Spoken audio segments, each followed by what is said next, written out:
Good afternoon, and thank you for coming on this beautiful Friday. This is the closing of Peter's exhibition, so I hope you all make your way over there as well. It's a real pleasant situation when we get to invite one of our own back. And I'm happy to say that Peter Bolte is a graduate of this program from a while ago. You might I know how long ago. But there'll be dates. There'll be dates, yes. I know the dates, but they date me too. So, but graduate of this program, and it's really happy to have him here. I have followed his career as a filmmaker since he left. He spent multiple years in New York as a filmmaker, and has continued being a painter. And with that, beautiful. Thank you for coming out. I hope, like you said, if you haven't seen it yet, if you have a chance to get over there, because it's an honor to have been brought back here to show it. Especially with these four new paintings. That's part of a new series that I'm developing that take a very long time to do, but it's a lot cheaper than making movies. So I have a new film in the works that probably will go into production late 2025, but I can't really get into that right now. So I'm going to kick it off and kind of just arc my life, existence, career, because I'm sure you're all either nearing graduation or you're just here now and you're trying to figure it out and map your lives. And you have no clue what you're doing as artists, or you're going to be an artist, but all I have to say is there's no right or wrong path. And I think you'll figure it out as you go. And there's going to be many different ways you can do it. So jumping in. Was born in '78, that's easy. And then I'll jump into the early 90s.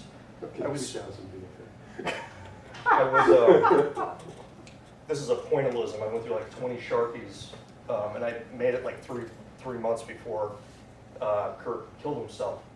I was always into music, so I think a big part of my life, networking, the art I was gonna do was probably gonna have music involved. And I was in experimental bands and played bass and guitar. And I found that as I'll get into it later, I ended up starting to reach out to bands that really inspired me growing up, and that became kind of a catalyst of becoming the visual storyteller with narrative film and getting them to score it or act in it, and finding like old cohorts that greatly influenced me. Started Webster in '96. You also hear me talking a lot about learning how to paint, because I'm still trying to learn how to paint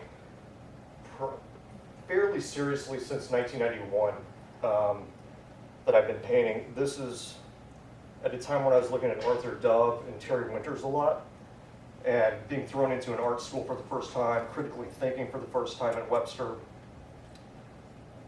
I kind of curated some of my more favorite ones of the bad paintings, but there are a ton of really bad paintings.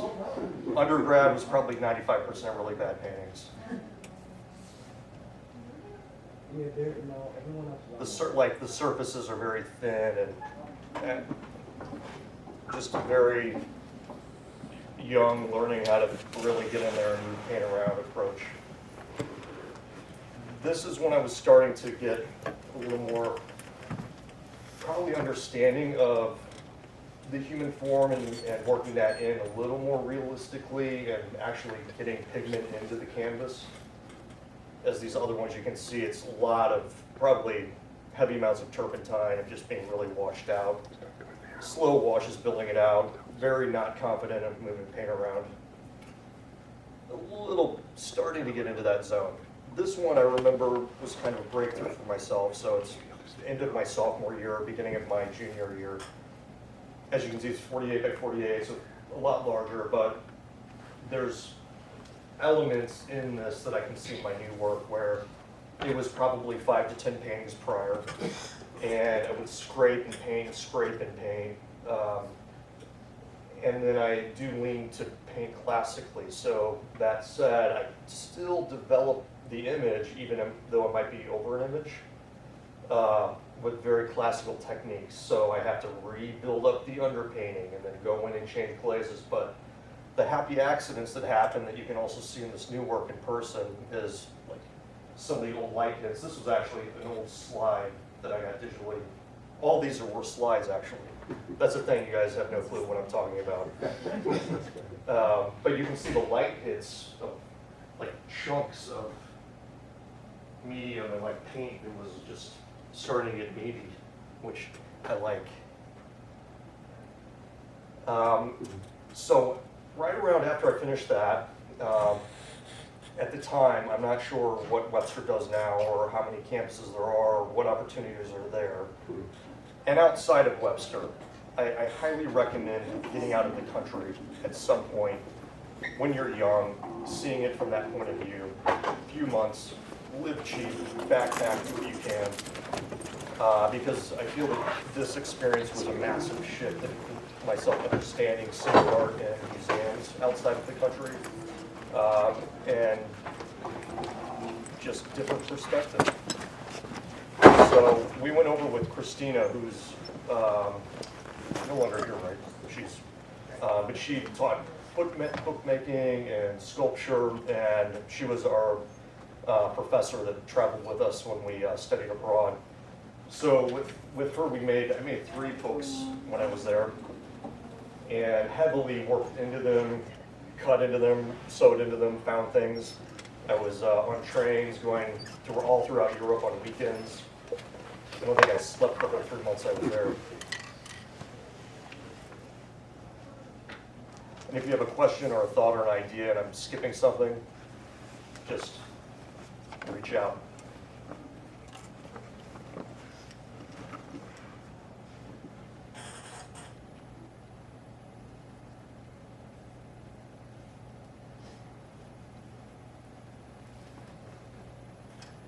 Monica Lewinsky. That's dating the work. Then we, toward the last few weeks, we decided to have a show there at the Webster campus. And of all the art students that were there, and I made 4 paintings that were kind of getting into the things I was working on prior to leaving, but taking some new ideas and thoughts and kind of working that into it. Everything from notes and ideas, and visually isolating images, kind of bringing not as much of the clutter as you saw 2 or 3 years prior that I was kind of lost trying to figure out. But mostly breaking down planes and objects. And even though they're kind of surreal or magic realism or whatever you would define it as, to me they're still abstract paintings because they're everything within the composition are being flattened out, or some things are flat, some things are broad, 3-dimensional perspective too, and I'm putting them all kind of in places that they would not normally exist or do not exist.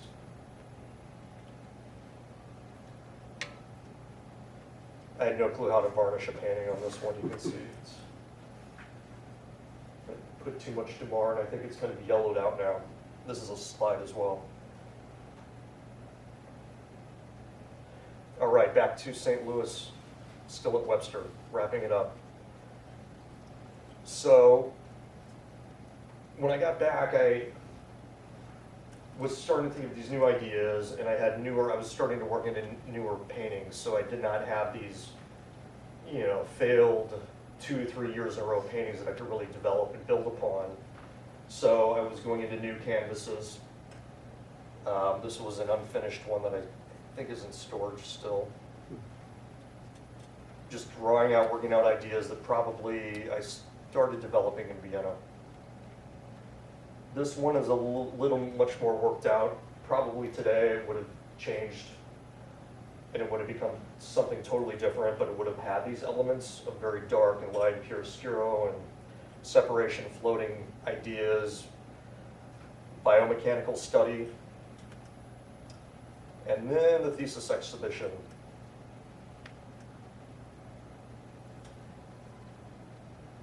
these were very large, and I really wanted to isolate images and have massive amounts of space. And looking back at them now, I wish that like they didn't have any of the figurative or naturalism, realism involved, because I just love what's happening with all of the glazes that it took forever to build up. And I was starting to try and do things within the this style of painting that was more advanced than I could do at the time. Where was the exhibition? I don't know. It was at Tucker and Washington at one of those like right at the corner, Mhm. maybe 12th floor. It was upstairs, yeah. Yes. And I think it might have, like you guys had maybe 1 or 2 other years there, and I'm not sure why. It was this pop-up space, I guess. So, yeah. Yeah. It was a great, huge floor, massive.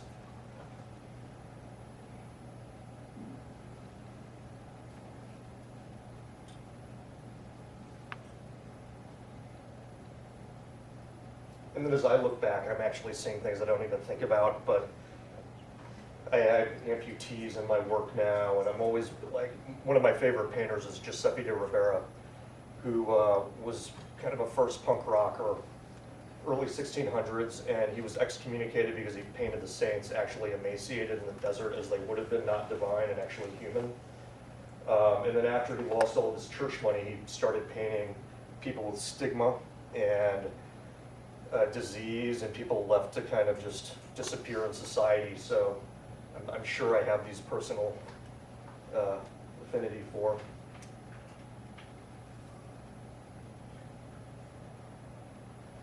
I have to find that one. I have no clue where that is.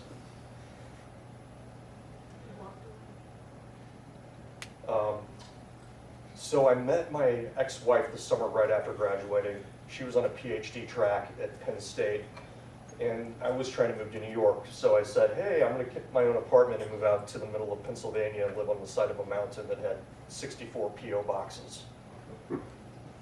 And so I did that, and I painted nonstop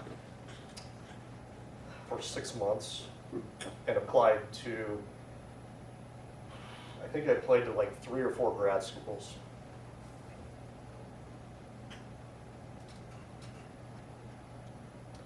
Similar themes, starting to do different things. And I got into it was the second year in existence of a thing called a post-bac program.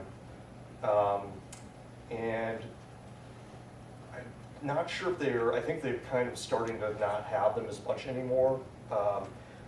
But about 10 of maybe the top art schools in the country had them.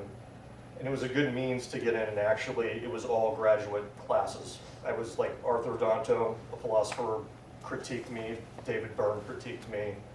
I would speak at them like 2 years later, the same day Jeff Koons was speaking there, and I just had amazing resources, amazing professors, accessibility to New York within a 2-hour drive. And I did 1 year, and Grace Hardigan and I did not quite get along, and bless her soul,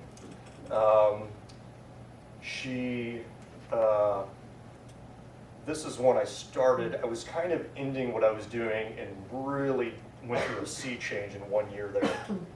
Now this was an etching of Giuseppe de Rivera, and I tried to paint it to see if I could pull off what maybe it might have looked like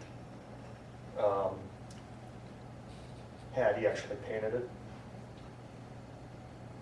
Still exploring stuff, but there's something changing about it, and I can't quite put my finger on it. It's formal things, technical things are changing. I'm painting probably 12 hours a day at this time. I had a huge studio in Baltimore with hundreds of bullet holes all throughout the windows on North Avenue. And I know St. Louis is tough, but Baltimore in that era, those few years in there was really, really a very sad city. But there's so much that can come out of that when you work together and you're on the ground with other people doing that and living there and trying to figure out their lives, and good experiences come from that. And then this happens, and this is where Grace and I got into a little bit of an argument, and she didn't want me to be in the painting program at Hofberger, which is probably a good thing, because my career took a whole different trajectory. I started painting this that night because I didn't know what to do. I couldn't communicate with anything. I couldn't get a hold of my girlfriend. She was in Penn State where her plane had gone down. And I was, that morning I was going in to cut timbers. We had a great wood shop, and there was a TV with people crying, and then somebody came out of the gallery in the back crying, and I thought it was a video art for about 10 minutes until I realized this is what was happening. And this painting, John Yao was a former writer with Art Forum, amazing Chinese American poet, and I had a class with him where we were reading the Iliad. And he came to my studio because I told him I was working on this, and he ended up curating a show that November called War, and put it right when you entered the gallery. This was the painting there. And Grace was offended by it and felt as though I was exploiting the situation. I said, well, what did Otto Dix do? And she didn't have a response to that. But we all deal with trauma in different ways. I was trying just to paint and not be negative and work through this. So yeah, this painting was probably a huge shift for me. Then these were epic, poorly painted, but also amazing painting. They were so large, 80 by 60. I did 2 of them. I was extracting Rivera characters and putting them in different landscapes, and they're extremely thick.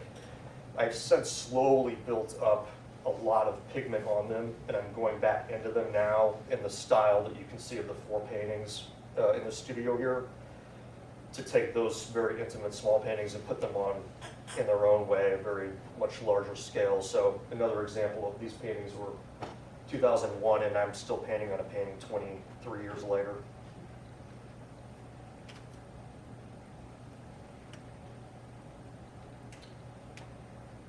And then the huge sea change is I start going more heavily pigment and alla prima, and my thesis paintings were based on that.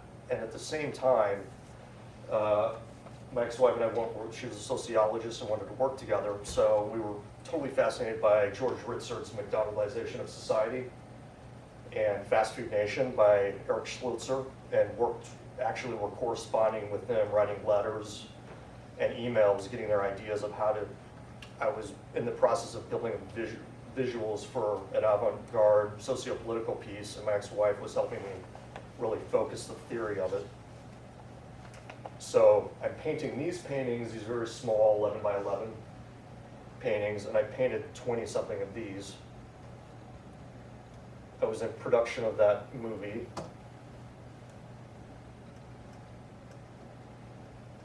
Actually sold this one for $450, and it went towards that movie we're working on.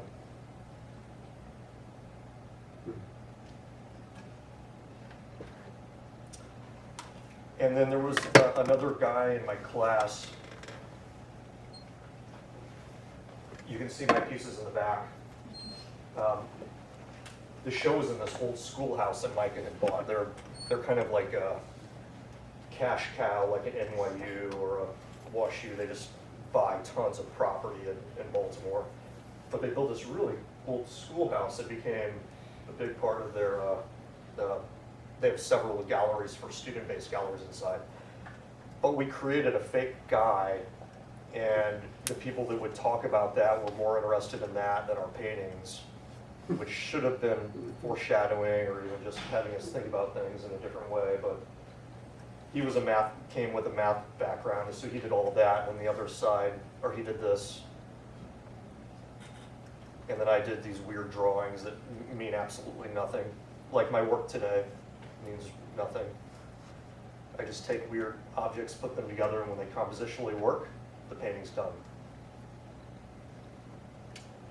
So we make this movie called Consuming Capitalism, and it happens to get into about a half a dozen galleries in New York, pop-up shows and Howl Festival, and a handful of things that it was worth it to move to New York at that point. So we moved to New York, and this was also the first, going back to the music thing a long time ago, I was into these bands like the Butthole Surfers and Mr. Bungle, and Mr. Bungle is a band I wrote to, and Trevor Dunn, the bass player, wrote me back a few months later and said, I love the idea and love your paintings, and it was handwritten letter from a hotel. He was on tour. This is when we would like actually mail each other letters. And we began a collaboration that we still are working on. He's going to be scoring this new movie, and we've done many, many things. Network. If you want to be an artist, network, network, network. That's the one thing that maybe I'll keep saying and instilling.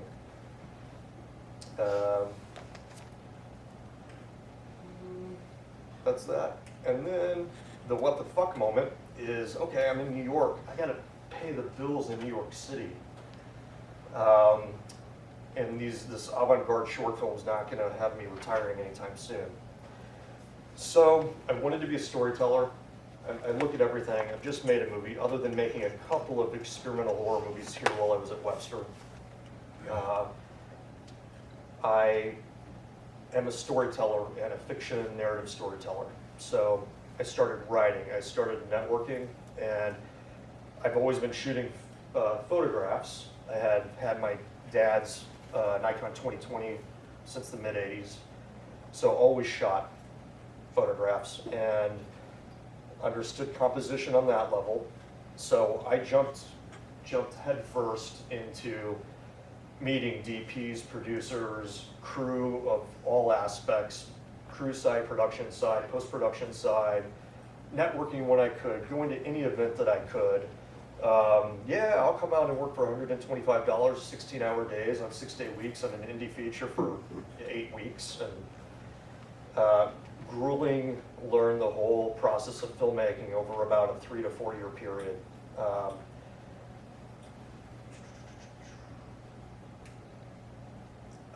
I then was working on a movie with Jake Robards and Sean Goulet, who wrote Pi, and was like an old friend of Darren Aronofsky's, and had written this script and said, I want to shoot half of this in New York and then use resources in St. Louis. And I said, would you fly to St. Louis and do this with me? And I got him to fly to St. Louis with me, and made my first narrative short film called VO.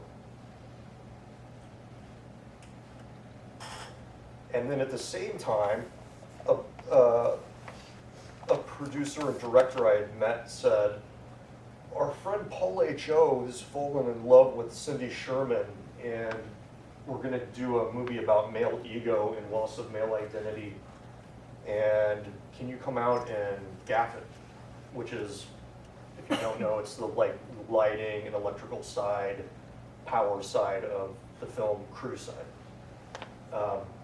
So I jumped into that, and we shot interviews for 4 or 5 months, 2004 mostly. Some pickup interviews in 2005. From John Waters, Eric Bogosian, to Cindy. It was an entry into the art world of New York that I was thrown into, that I had always looked at and saw from afar from magazines, that this was real and on the ground and legit. And the whole thing came out of a night where he was in an event at MoMA, and I think this was right after they had just paid $1 million, the most they've ever paid for a photographer for her first series. They paid $1 million for it. And at the table it said guest of Cindy Sherman, even though they had gone out 7 years. And so he had a little bit of a nervous breakdown with his ego. And then we jumped off and made this movie. Cindy ended up allowing it to happen. That was a process because they went through a bad divorce through it all. They weren't married, but it was like a divorce. I'm doing okay on time. I don't want to let time. Yeah. 12:28. So 2004 to 2007, I'm working on all this stuff. I'm working on Law and Order, SVU, as a runner, third camera. They were actually shooting 35mm film at the time. This American Life had 2 seasons that I redid on Showtime. I was an assistant editor for that. I'm also producing and directing my own things, trying to get things off the ground, doing corporate things for banks and fashion and healthcare. Anything to figure out how to pay my bills, stay within kind of my framework of what I do creatively, and be able to live in New York. And then over 2 years, I made my first feature film with friends. And that was quite a grueling process, learning how to do that, all like having worked on them in different aspects, but actually doing it on my own. Learned quite a bit of what to do and what not to do. And then I started other than experimental shorts, that first short film, I started my first trilogy. It's an untitled trilogy, but none of the characters continue on, but thematically, they all kind of blur together. And the same thing with the second trilogy that I'll hop into a little bit later. This is one where, like, I loved American Beauty, so I called up Wes Bentley's agent and I said, I want to put him in a short film, which is kind of crazy. But it's just, you never know unless you ask, and they go, oh yeah, he's in New York right now. And I sent it, and Wes had said he loved the script. I don't know if you watch Yellowstone right now, he's in that. And we made that, and got Gordon Lightfoot let me put his music in it. And then this is the end cap of the trilogy, where I was fortunate enough to have gotten Mark Margolis cast in it, and music by Mr. Bungle and Eldridge Holmes and Leon Russell. And around this time, our early work, Trevor called me up and said, John Zorn actually went here for a few semesters on his way to San Francisco. He would later become a producer, but probably one of the most well-known living avant-garde sax players, music producers, still working today. His catalog is extremely massive, and he has a record label called DADAH, and they put out our 4 films collaborations in 2008.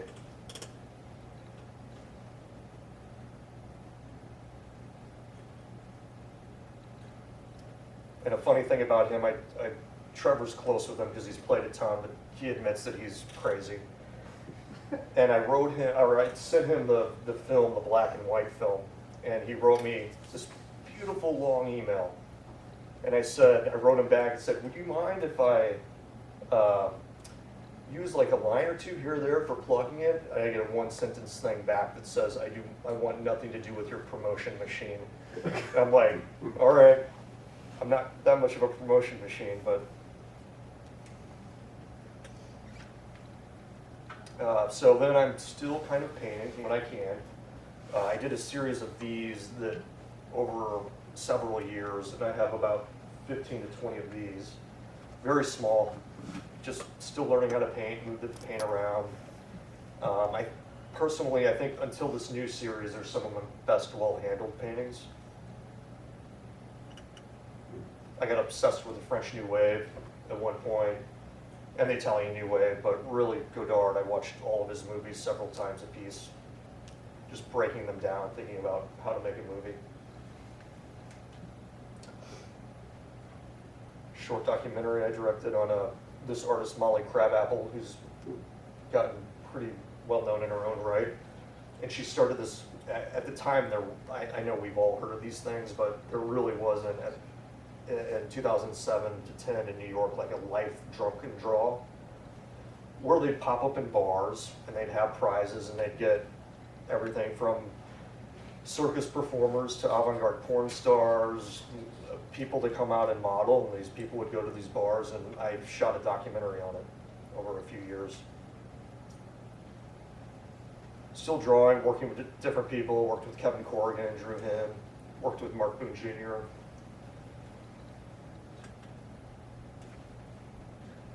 And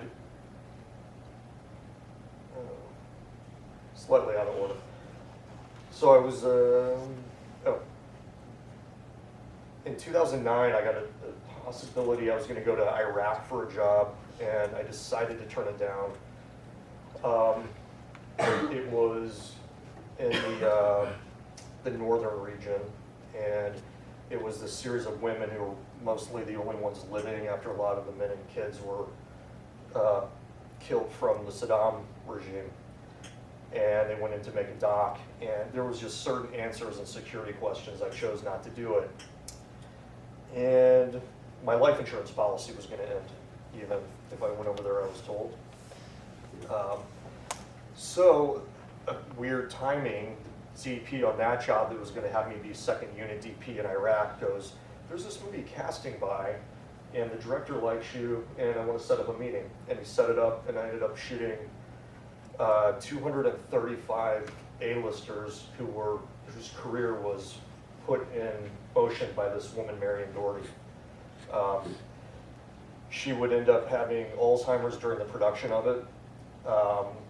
And then it took years, but last year it just announced, and even Variety mentioned our movie that we made was one of the key elements in getting the Academy to change and recognize casting directors, and for the first time there was going to be in 2026 a category for best casting for the Oscars. Oh, and then I shot a Levi's commercial for a European market that never aired, but it's still good, a little edgy, you can Google it. This is Vincent Gallo, who drove me nuts trying to cast him in something, so finally I just said, no, I don't want to work with you. And so I decided to paint him as Manson, because he kind of rubbed me the wrong way. In 2002, I had a production that was about 25% here in Southern Illinois, and majority production in New York. And this would be my second feature called All Roads Lead. And this was a movie that I was casting by. We had premiered at the New York Film Festival at Lincoln Center. And then that next year, in 2013, I was invited as an emerging filmmaker to be a group of people called the Artist Academy, which was a really, really amazing experience to have the resources and the talks in very intimate rooms like this with like Ed Lachman and Abbas Kiarostami, who's an Iranian filmmaker who died a couple of years ago. But this movie helped me get into that position. And I'm still painting. This was the beginning of my most recent trilogy. And my friend was in town on tour this is the lead singer of the Jesus Lizard, and they had done a weird one-off show, or he was singing with this band called Flipper. And so he was crashing with me for a couple of nights, and I said, let's shoot some ideas I have, and then I'll fly you back out from LA in a month after I write the script. And we did it. And then this was one of the most successful shorts I've had. It played at 100 festivals, partly because this musician, Mike Patton, blasted it to his 4 million followers, and then festivals were just calling us. I'd never had an experience like that before. I just put this in there because at the same time I'm still painting, and I got invited to be in this MTA card show. So this is really hard on scale. This is an MTA card. So it's literally the size of a credit card, and the gallery just had thousands of them. It was really cool. Another collaboration with Trevor, where Zorn wanted us to do some art, and Trevor had some ideas of redoing these avant-garde composers, redoing their photographs for the artwork. That's Schnick, I think. That's him as John Cage. Oh, there's the, yeah, that was the one.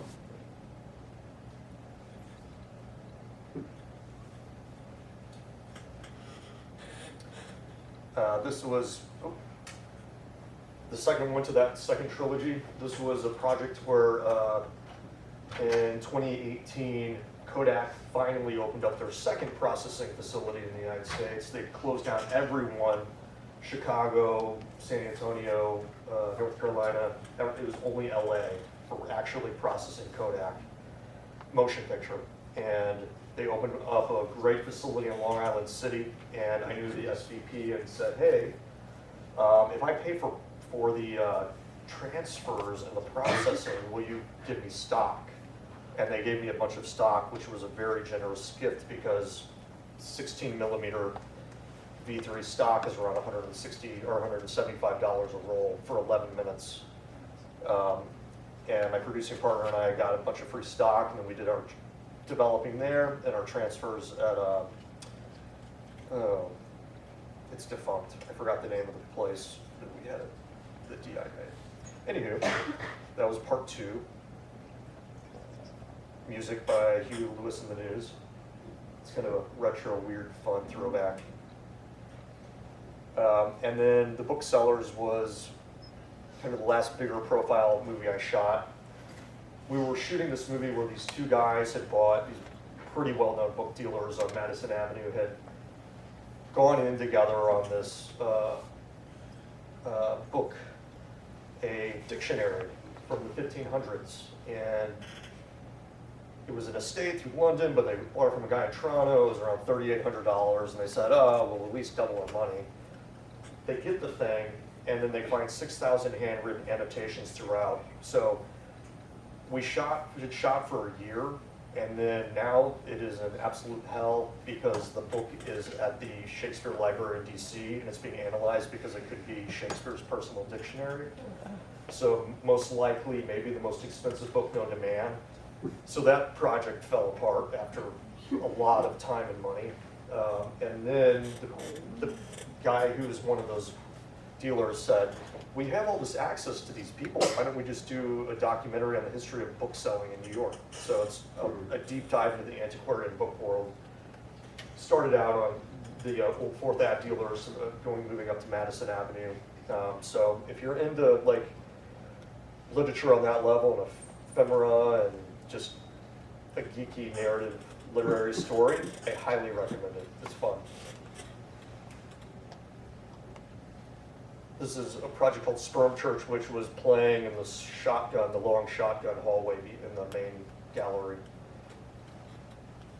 It's one of the most dynamic, complex edits I've ever made. And the project was heavy because it was my friend Trevor and his ex-girlfriend, Sonity, and she was Dutch. They broke up, but stayed really good friends. She was living back in Holland, and right after COVID, she took her life. And so he sat on all this music they had made and finally got a grant from the Dutch government and put it all together and came up with some money for me to do a video as well. And the final to this most recent trilogy is Seymour Ruck. And if you Google these movies, you can find a lot of them online streaming. This was a painting that was like 5 or 6 paintings over a decade, and started to be maybe something where my new work is, even though it was a year before. And I showed this at Art St. Louis at their Preachers 3 show in September of 2023. But it was a good start for me to go, okay, this is where I'm headed now with my painting. And so I started with this one, and then this one.